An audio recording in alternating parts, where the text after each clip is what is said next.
The thing we know at this present moment in time is that there will be a revolution and it will be really fun and we'll all love it. And it'll all be so fun and no one has a plan. So we're just going to march into the streets. We're just going to fuck people up and we're going to have no plan whatsoever.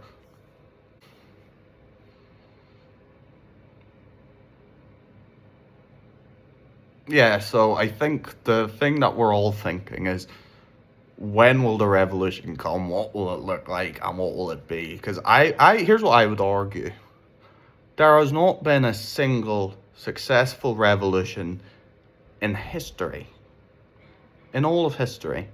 The French Revolution would have died if Napoleon didn't come in, and thank God we had Napoleon for that.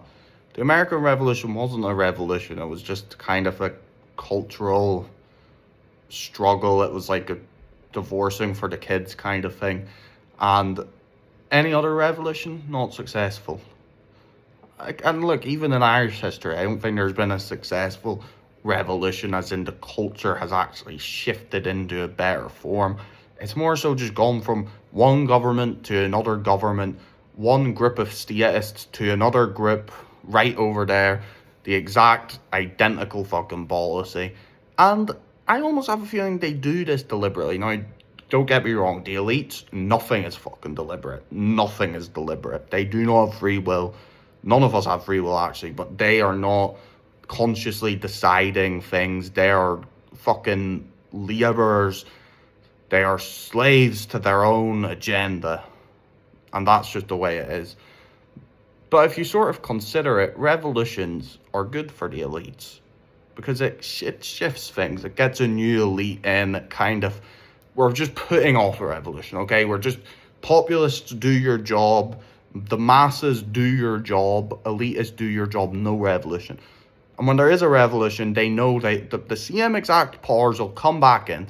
It's like if you try to get rid of 99% of bacteria, one will always, and I mean always, come back. There will always be that last little one that comes in. That's what they did to Napoleon. That's what they did in the whole Russia thing.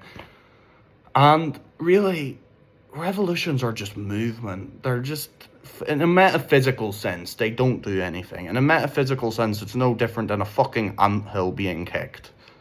But in a true cultural metaphysical sense, I don't think we want a revolution, because we have a derived material interest. We have no need for a violent uprising. And we also don't want to be a reaction. We don't want to be a reactionary force that clings on to current things just, oh, because that's the way it was done. And so in my mind, the revolution would be a giant, massive, fundamental series of reforms that were to enact that. And if we want to discuss the way that these reforms would pan out, I think you would start with broad, categorical strokes in terms of government.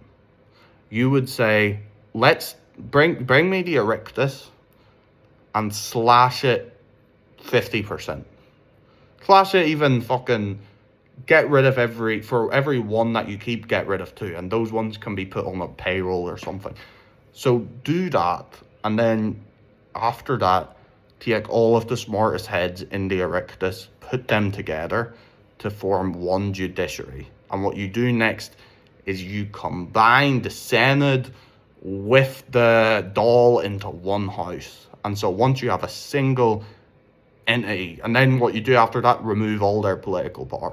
So they are the watchers. They are there to keep the status quo. And they're kind of like lords. They're kind of like kingships from old Ireland. But that's an eventual developmental step that we'll reach when we get there. And so what you would do then is you would say, you know what, we're rolling this out because the people need to understand, the individuals need to understand what we're doing. This is a rescue mission for the individual. And so the way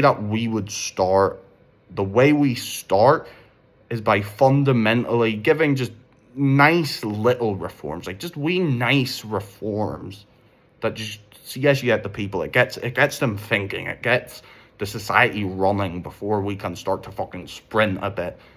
And so to me, that's the way it would start. And I'm getting this video here, but to me, that is a constructive, substantive point, which is actually looking at material and turning it into a cultural entity. And yes,